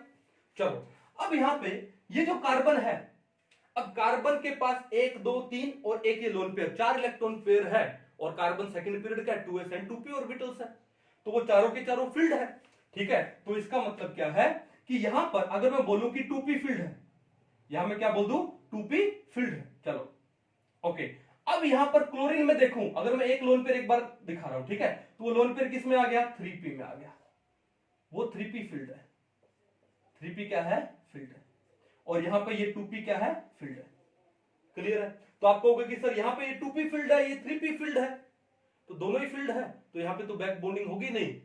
थोड़ा दिमाग आगे लगाइए, कैसे, क्लोरीन थर्ड पीरियड का, और थर्ड पीरियड में 3p और 3s और 3p के बाद कौन सा आता है, 3d भी होता। अब इसका मतलब क्या है कि यहां पर 3d वेकेंट है, यहां पर क्या वेकेंट है, 3d वेकेंट है, ठीक है। अब 3d वेकेंट है तो मैं एक 3d दिखा रहा हूं, इसका दिखा दिया, 3d वेकेंट है, क्या है, 3d वेकेंट है। तो होगा क्या, इस कार्बन के पास ये जो लोन पेयर है, वो लोन पेयर बैक बॉन्डिंग से कहां पे जाएगा, क्लोरीन के पास जाएगा, जाएगा ना। अब देखो उससे क्या हो जाएगा, उससे ये बॉन्ड स्ट्रेंथ बढ़ जाएगी, कार्बन और क्लोरीन की बॉन्ड स्ट्रेंथ बढ़ जाएगा। अगर मैं इसका डायग्राम बनाऊं बाद में, वो कैसा बन जाएगा, C Cl Cl Cl, ठीक है, ऐसा बन जाएगा नेगेटिव। और CF3 में C F F F negative, यहां पे बैक बॉन्डिंग है, तो यहां पर ये बॉन्ड स्ट्रेंथ CCl3 नेगेटिव में क्या हो गई, बॉन्ड स्ट्रेंथ इंक्रीज हो गई, क्योंकि बॉन्ड ऑर्डर बढ़ गया, ठीक है ना।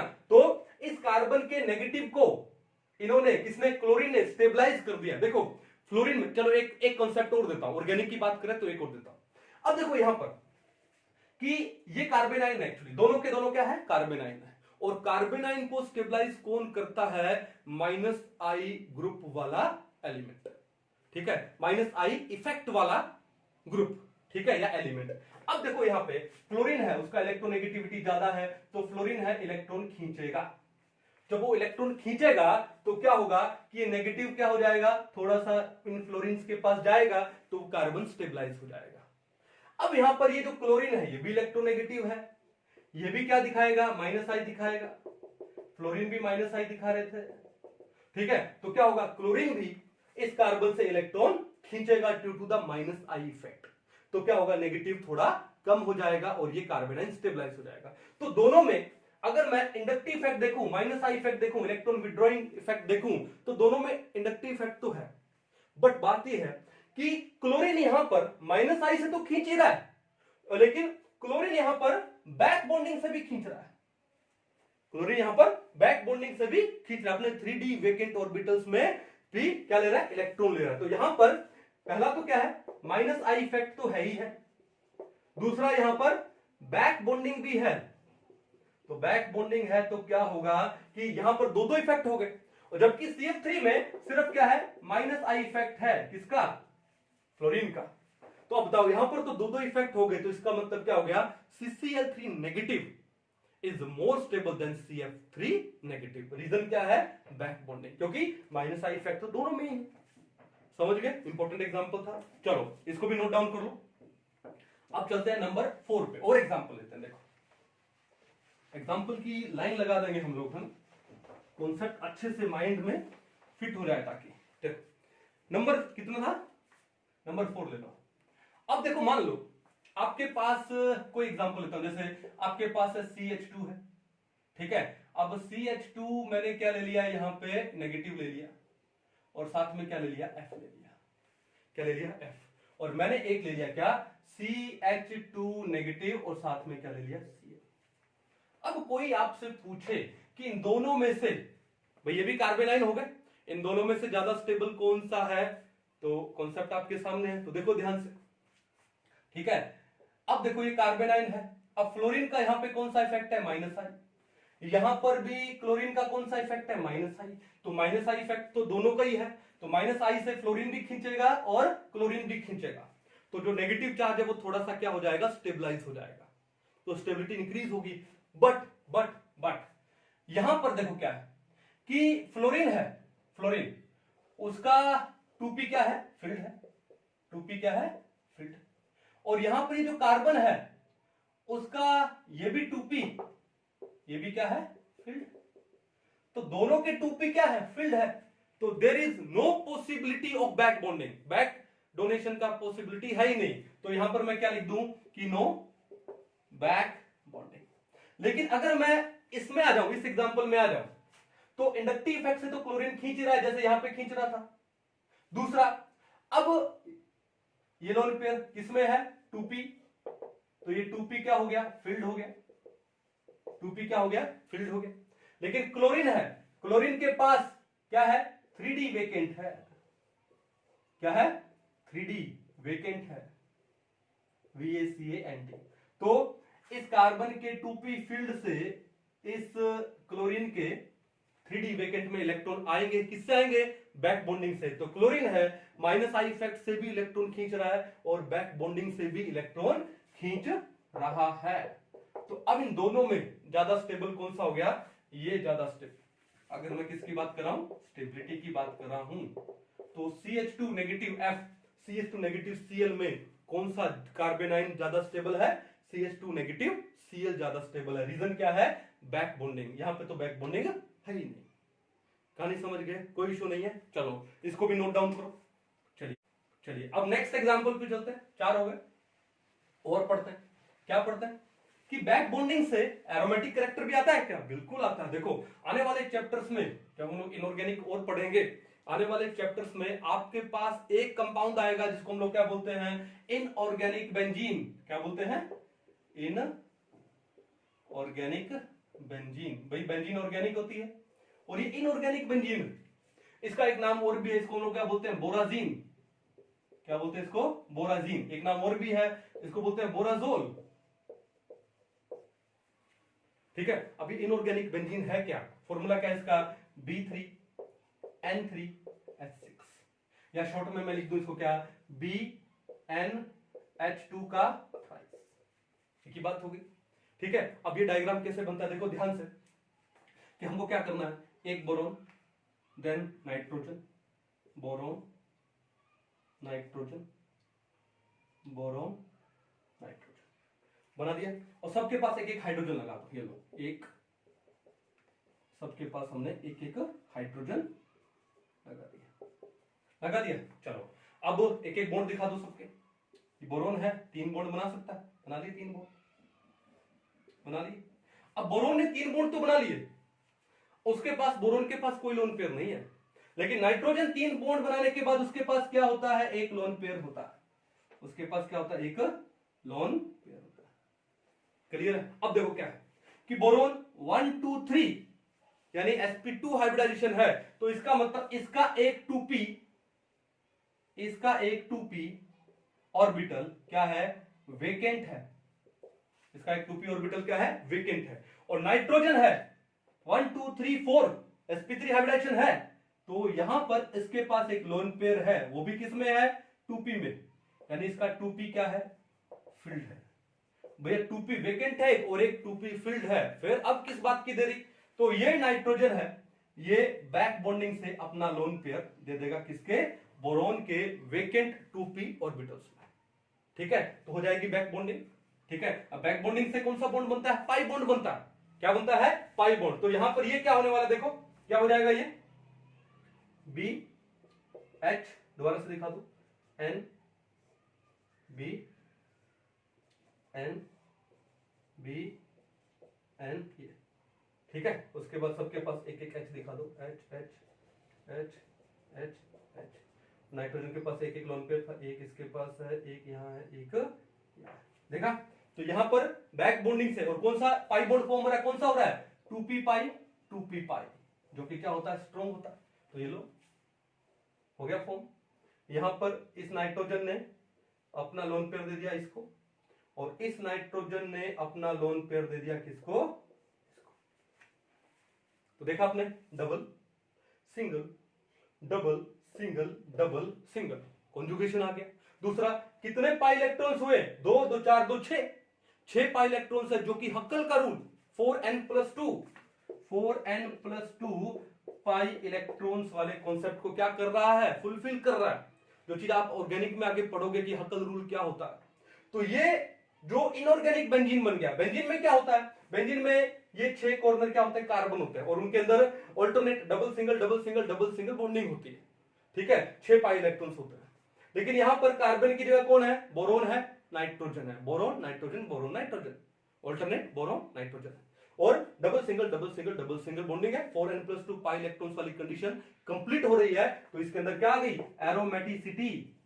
और हमको पता है कि जो एरोमेटिक होते हैं वो ज्यादा स्टेबल होते हैं, एरोमेटिसिटी से स्टेबिलिटी बहुत ज्यादा आती है। तो इसको इसलिए हम लोग क्या बोलते हैं, inorganic benzene, because there is no carbon here. तो ये क्या हो गया, इनऑर्गेनिक हो गया। कार्बन होता तो ऑर्गेनिक बोलते हैं। ऑर्गेनिक केमिस्ट्री यानी कार्बन वाली केमिस्ट्री, सिंपल लैंग्वेज में ये बोलते हैं हम लोग। And now there is no carbon, it means it is inorganic and it looks like benzene, that's why इसको हम लोग क्या बोलते हैं, इनऑर्गेनिक बेंजीन। इसका दूसरा नाम बोराजीन और बोराजोल भी है। तो यहां पर कौन सी बैक बॉन्डिंग होती है, 2p पाई बैक बॉन्डिंग होती है। तो देखा आपने कि बैक बॉन्डिंग से किसी कंपाउंड में एरोमेटिसिटी भी आती है, for example inorganic benzene. Clear है, चलो इसको भी एक बार नोट डाउन कर लो। तो हो रहा है आपका कॉन्सेप्ट अच्छे से क्लियर, मजा आ रहा होगा ना। चलो और एग्जांपल लेते हैं, चलो एक एग्जांपल और लेते हैं। ठीक है, एक नहीं 2 लेंगे, चलो। और वो एग्जांपल क्या, देखो ध्यान से, कि मान लो, हाँ जी, कितने एग्जांपल हो गए, 5 6 लिख देते हैं। मान लो आपको ये एक आयन दिया गया है NH, और साथ में यहां पर हो गया पॉजिटिव चार्ज, ये कार्बन है, पॉजिटिव चार्ज। ठीक है, अब यहां पर देखो क्या होगा, देखो कि इस नाइट्रोजन के पास क्या एक लोन पेयर है।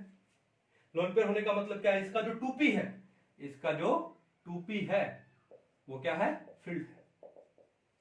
ठीक है, लेकिन ये जो कार्बन है 1 2 और एक हाइड्रोजन है जिसको हम लोग शो नहीं करते, यानी sp2 हाइब्रिडाइज्ड है, कार्बोकेटाइन हुआ। ठीक है, तो इसका एक जो p है वो क्या है, वेकेंट है। इसका जो एक p क्या है, कौन सा p, 2p, और वो क्या है, वेकेंट। ठीक है, ओके, और वो जो वेकेंट था इसी वजह से हम लोग क्या लगाते हैं उसके ऊपर, पॉजिटिव चार्ज। ठीक है, एक्चुअली कोई पॉजिटिव चार्ज नहीं है क्योंकि वो वेकेंट ऑर्बिटल है, इस वजह से। चलो उसके बाद देखो, अब यहां पर क्या हो सकता है कि 2 एटम्स हैं, एक का 2p फील्ड है और एक का 2p क्या है, वेकेंट है। तो यहां पर भी क्या हो सकती है, बैक बॉन्डिंग हो सकती है। और बैक बॉन्डिंग से क्या होगा, पाई बॉन्ड फॉर्म हो जाएगा। सिग्मा तो ऑलरेडी था ही पहले, अब कौन सा फॉर्म हो जाएगा, पाई। तो ये क्या बन जाएगा, देखो ये बन जाएगा NH, यही लिख दो। ठीक है, तो यहां पर क्या आ जाएगा, डबल बॉन्ड, और इस नाइट्रोजन पे क्या आ जाएगा, पॉजिटिव चार्ज आ जाएगा। तो कार्बोकेटाइन था ये, स्टेबल हो गया due to the back bonding. Clear है खाने, कोई इशू नहीं है। चलो अब उसके बाद नंबर 7, इनऑर्गेनिक केमिस्ट्री में जब हम लोग कॉम्प्लेक्स कंपाउंड्स की बात करते हैं, कोऑर्डिनेशन कंपाउंड्स की बात करते हैं, वहां पर भी बैक बॉन्डिंग का बहुत शानदार रोल है, स्पेशली मेटल कार्बोनाइल्स में। तो अगर अभी आपका कोऑर्डिनेशन कंपाउंड्स का चैप्टर शुरू नहीं हुआ है तो थोड़ा आपको वेट करना पड़ेगा, और अगर आपका शुरू हो गया है तो ये कॉन्सेप्ट आपको बहुत अच्छे से समझ आ जाएगा। क्लियर है? चलो तो इसको मिटा देता हूं एक बार में, फिर हम लोग नेक्स्ट करते हैं किसमें, कॉम्प्लेक्स कंपाउंड्स में बैक बॉन्डिंग, स्पेशली किसमें, मेटल कार्बोनाइल्स में। ध्यान से समझिएगा, ठीक है, इन मेटल कार्बोनाइल्स लिख दो, इन मेटल कार्बोनाइल्स। देखो ध्यान से, मेटल कार्बोनाइल्स का मतलब क्या है कि जो कार्बन मोनोऑक्साइड है, यानी जो कार्बोनाइल ग्रुप है, लिगेंड है।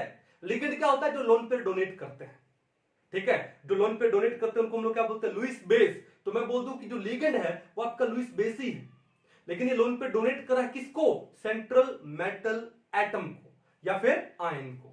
क्लियर है?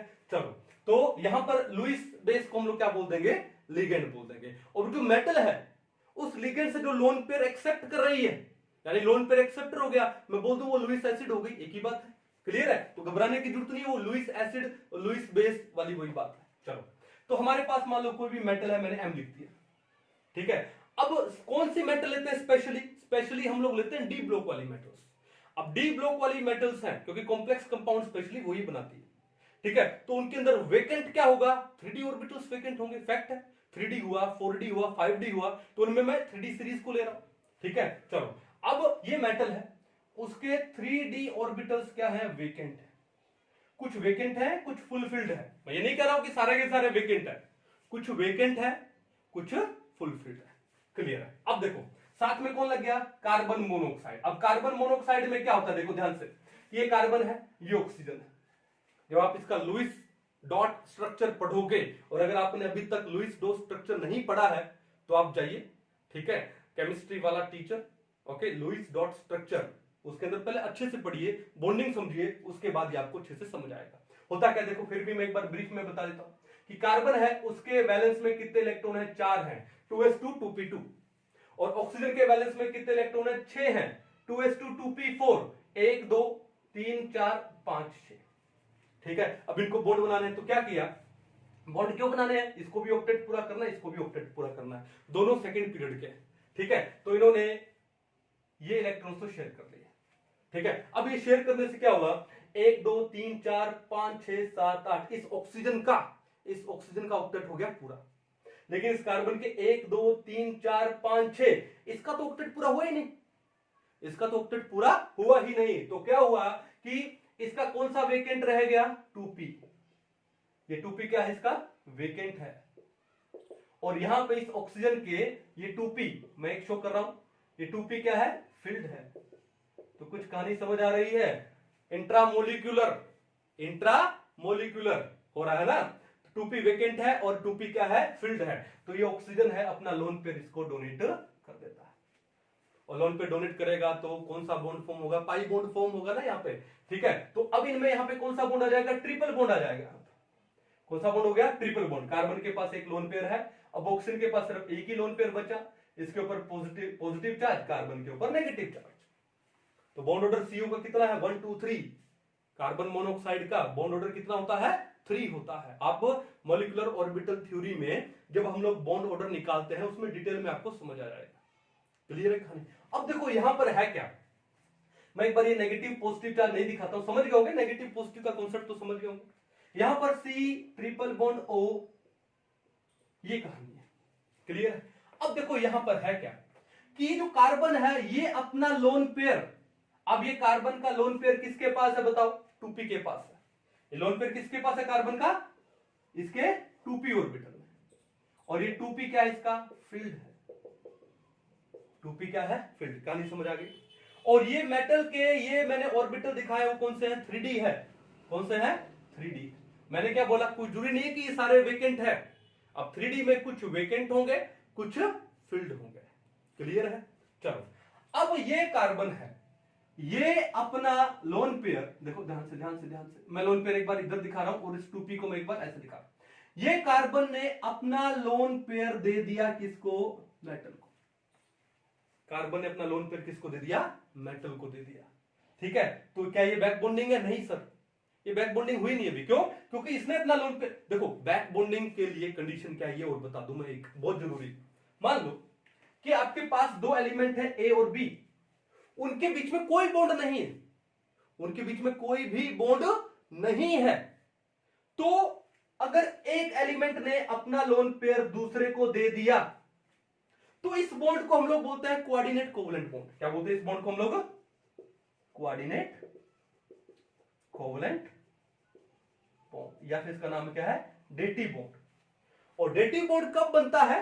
जब दो एलिमेंट्स के बीच में कोई भी बॉन्ड ना हो पहले। ठीक है, चलो अब दूसरी कंडीशन क्या है? मान लो ए और बी के बीच में पहले से बॉन्ड था, कम से कम एक सिग्मा बॉन्ड था।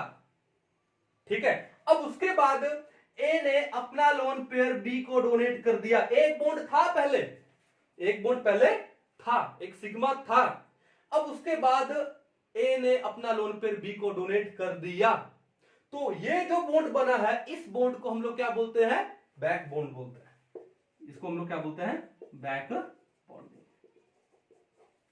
क्या बोलते हैं इसको? Back bonding. देखो ध्यान से, कार्बन और ऑक्सीजन में पहले से बॉन्ड थे, दो पहले से थे, वो दो होने के बाद ऑक्सीजन ने अपना लोन पेयर कार्बन को दिया, तो मैं उसको बोलूंगा back bonding. Intramolecular, with in the molecule हो रही ना ये तो। ठीक है, लेकिन यहां पर देखो ए और बी में पहले कोई बॉन्ड था ही नहीं। ठीक है, जब पहले कोई बॉन्ड नहीं है, फिर कोई एक एटम अपना lone pair, electron pair, specially lone pair है, वो देता है दूसरे को, तो बॉन्ड बनता है कोऑर्डिनेट कोवलेंट बॉन्ड। जैसे एक एग्जांपल और लेता हूं कोऑर्डिनेट कोवलेंट का। जैसे मान लो कि BF3 है और यहां पे NH3 है, नाइट्रोजन के पास एक लोन पेयर है। अब देखो यहां पे बोरोन और नाइट्रोजन के बीच में कोई बॉन्ड नहीं है, पहले एक भी बॉन्ड नहीं है। अब यहां पर इस नाइट्रोजन ने अपना लोन पेयर दे दिया बोरोन को, दे दिया ना, तो ये जो बॉन्ड बना है जिसको हम लोग एक एरो से शो करते हैं, इस बॉन्ड को हम लोग क्या बोलते हैं? कोऑर्डिनेट कोवलेंट बॉन्ड बोलते हैं। क्या बोलते हैं इसको? कोऑर्डिनेट कोवलेंट बॉन्ड बोलते हैं। क्यों? पहले नाइट्रोजन और बोरोन में पहले कोई बॉन्ड था ही नहीं। ठीक है, तब नाइट्रोजन ने अपना लोन पेयर दिया है, तो उसको बोलेंगे कोऑर्डिनेट कोवलेंट बॉन्ड। कंडीशन समझ आ गई? लेकिन अगर पहले से बॉन्ड था, जैसे CO में है, पहले से बॉन्ड था कार्बन और ऑक्सीजन में, चाहे वो एक हो चाहे दो हो, थे तो सही, फिर उसके बाद ऑक्सीजन ने अपना लोन पेयर दिया है इसी कार्बन को, तो वो कौन सा हो जाएगा? बैक बॉन्डिंग हो जाएगा। कहानी समझ गई? अब देखो यहां पे इस मेटल में और इस कार्बोनाइल ग्रुप के अंदर पहले कोई बॉन्ड नहीं था, पहले कोई बॉन्ड नहीं था, तो यहां पर कार्बन ने अपना लोन पेयर मेटल को दिया, तो इस बॉन्ड को हम लोग क्या बोलेंगे? डेटिव बॉन्ड, यानी कोऑर्डिनेट कोवलेंट बॉन्ड बोलेंगे, जिसको हम लोग एरो से शो कर रहे हैं। क्या बोलेंगे? Coordinate covalent bond. देखो कोऑर्डिनेट कोवलेंट बॉन्ड है, ठीक है, it is considered as a sigma bond, as a sigma bond इसको कंसीडर किया जाता है। लेकिन जो बैक बॉन्ड है उसको हम लोग कंसीडर करते हैं एज पाई बॉन्ड। देखो ध्यान से, back bond is considered as a pi bond, और पाई बॉन्ड तभी फॉर्म हो सकता है जब पहले सिग्मा बॉन्ड हो। अगर किसी दो एलिमेंट में कोई बॉन्ड है ही नहीं तो पाई बॉन्ड डायरेक्ट थोड़ी फॉर्म होगा। पाई बॉन्ड के लिए कंडीशन क्या है कि पहले एक सिग्मा होना जरूरी है, उसके बाद पाई फॉर्म होता है, और सिग्मा बॉन्ड फॉर्म होने के लिए पाई की जरूरत नहीं है। ठीक है, तो coordinate covalent bond is considered as a sigma bond, whereas back bond is considered as a pi bond. ये बात क्लियर है? तो यहां पर इस कार्बन ने अपना लोन पेयर दिया मेटल को, पहले इनके बीच में कोई बॉन्ड था ही नहीं, तो ये जो बॉन्ड बना, इस बॉन्ड को हम लोग क्या बोलेंगे? यहां पे सिग्मा बॉन्ड बोलेंगे। कौन सा सिग्मा है ये? कोऑर्डिनेट कोवलेंट बॉन्ड है ये। कौन सा है? Coordinate covalent bond. कहानी क्लियर है? अब पिक्चर यहां से स्टार्ट होती है कि इस कार्बन ने अपना लोन पेयर मेटल के वैकेंट डी ऑर्बिटल्स में दे दिया। मैंने क्या बोला? कोई जरूरी नहीं है कि सारे के सारे डी ऑर्बिटल्स इस मेटल के वैकेंट हो, कुछ फिल्ड होते हैं, कुछ वैकेंट होते हैं, लेकिन इस कार्बन ने अपना लोन पेयर इस मेटल के वैकेंट डी में दिया है। अब इस मेटल के जो कुछ फिल्ड डी ऑर्बिटल है, जैसे मैंने एक शो किया हुआ, ठीक है, तो ऐसा हो सकता है कि जो फिल्ड डी ऑर्बिटल के इलेक्ट्रॉन इस कार्बन के वैकेंट किस में चला जाए? पी में चला जाए। देखो एक सिग्मा और एक सिग्मा, ये इस कार्बन के एक सिग्मा ये, तो कौन सा बॉन्ड हो गया? एक कौन सा? sp हाइब्रिडाइजेशन हो गया है ना। चलो, तो फिर ये कौन सा ऑर्बिटल है? 2p, और ये कौन सा है? वेकेंट है। ये कौन सा है? वेकेंट। और इस मेटल के 3d में मान लो लोन पेयर है, तो ये 3d क्या हो गया? फिल्ड हो गया। अब ये मेटल अपना ये जो लोन पेयर है जो कि 3D में है इस कार्बन के वैकेंट में दे सकती है, इस कार्बन के वैकेंट में दे सकता है। तो देखो एक हाथ लिया एक हाथ दिया, ठीक है, तो बताओ ये बैक बॉन्डिंग हुई कि नहीं हुई ना। तो ये जो बॉन्ड फॉर्म होगा बैक बॉन्डिंग से कौन सा फॉर्म होगा, पाई बॉन्ड फॉर्म होगा। क्या होगा, पाई बॉन्ड। कहानी समझ आ गई, ठीक है। अब इस बॉन्ड को यहां पे, इस बॉन्ड को, इस बैक बॉन्ड को यहां पे किसमें, मेटल कार्बोनाइल्स में हम लोग एक नया नाम देते हैं और इस बैक बॉन्ड को हम लोग यहां पे क्या बोलते हैं, सिनर्जिक बॉन्ड। क्या बोलते हैं उसको, सिनर्जिक बॉन्ड। सिनर्जिक बॉन्ड कौन सा है, ये वाला। ये मेटल कार्बोनाइल्स में ये जो बैक बॉन्ड फॉर्म हुआ पाई, इस कार्बन ने इस मेटल के डी से जो पाई इलेक्ट्रॉन्स लिए, तो इस बॉन्ड को हम लोग यहां पे क्या बोलते हैं, इस बैक बॉन्ड को हम लोग यहां पे क्या बोलते हैं, सिनर्जिक बॉन्ड, और कई यहां पे सिनर्जिस्टिक बॉन्ड भी बोलते हैं। अब सिनर्जिक बॉन्ड का मतलब होता है यहां पे क्या, सेल्फ स्टेबलाइजेशन बॉन्ड, यानी जो अपने आप को ही खुद ही स्टेबलाइज कर ले। तो देखो यहां पे इन्होंने आपसी साठ गांठ से अपने आप को क्या कर लिया, स्टेबलाइज कर लिया, ठीक है। तो इसका मतलब है जो बैक बॉन्डिंग है वो मेटल कार्बोनाइल्स में भी है, जिसको हम लोग सिनर्जिक बॉन्ड बोलते हैं, यहां पर वहां भी होती है। और बॉन्ड से बनता क्या है, क्या आती है बॉन्डिंग से, स्टेबिलिटी आती है। The game is all about stability, the game is all about stability. कहानी समझ आ रही है। यहां पे बॉन्डिंग कौन सी हुई, बैक बॉन्डिंग 2p पाई, 2p पाई, और ये कौन सी है, 3d पाई, ठीक है। इतनी स्ट्रॉन्ग नहीं है लेकिन कुछ तो है, ठीक है। तो कहने का मतलब क्या हुआ कि बैक बॉन्डिंग के लिए आपके पास कम से कम एक 2p वेकेंट ऑर्बिटल होना चाहिए। यहां पे 2p वेकेंट था तो इसलिए इसको हम लोग कंसीडर करेंगे, ठीक है। चलो ये बात समझ आ गई। दूसरी बात, एक चीज नोटिस कीजिएगा ध्यान से कि मेनली जो 4 एलिमेंट्स हैं, और वो 4 एलिमेंट कौन से हैं, FON एंड C। मेनली ये जो 4 एलिमेंट्स हैं वो बैक बॉन्डिंग फॉर्म करता है मेनली, ठीक है। अब वो चारों के चारों देखो कौन से हैं, सेकंड पीरियड से, कौन से हैं, सेकंड पीरियड से हैं। तो सेकंड पीरियड में है तो इनका या तो 2p वेकेंट होगा या 2p क्या होगा, फिल्ड होगा। और हमने भी जितने भी मोस्टली एग्जांपल पढ़े हैं तो वो इनमें यही पढ़े हैं, या तो उन्होंने लोन पेयर अपने 2p में लिया है या 2p से दिया है। जैसे BF3 पढ़ा तो वहां पे फ्लोरीन था, ठीक है। जैसे बोराजिन पढ़ा तो वहां पे नाइट्रोजन था। जैसे यहां पर हम लोग इसका मेटल कार्बोनल देख रहे हैं तो यहां पे कौन है, कार्बन है, ठीक है। जैसे हम लोगों ने और क्या CCl3 देखा था, वहां भी कार्बन था। जैसे हम लोगों ने ये देखा था CH2 पॉजिटिव OH देखा था तो यहां भी कार्बन था पॉजिटिव, और साथ में कौन लगा था, ऑक्सीजन लगा था। तो FONC जहां पर ये 4 हो तो वहां पर बैक बॉन्डिंग की पॉसिबिलिटी आ जाती है। क्लियर है, कोई इशू नहीं है। आई होप आज का ये टॉपिक बैक बॉन्डिंग वाला आपको अच्छे से समझ आया होगा। ओके, ये टॉपिक बोर्ड लेवल के लिए नहीं है, ये टॉपिक सिर्फ कॉम्पिटिटिव लेवल के लिए है, नीट के लिए, जेई मेंस के लिए और स्पेशली जेई एडवांस के लिए, ठीक है। तो अच्छे से इसको समझिए, अपने अच्छे से इसके नोट्स बनाइए, और स्पेशली ये वीडियो उन अपने दोस्तों को शेयर करो जो कि कोचिंग की फीस अफोर्ड नहीं कर पाते हैं, ठीक है। तो मिलते हैं नेक्स्ट लेक्चर में, तब तक के लिए थैंक यू।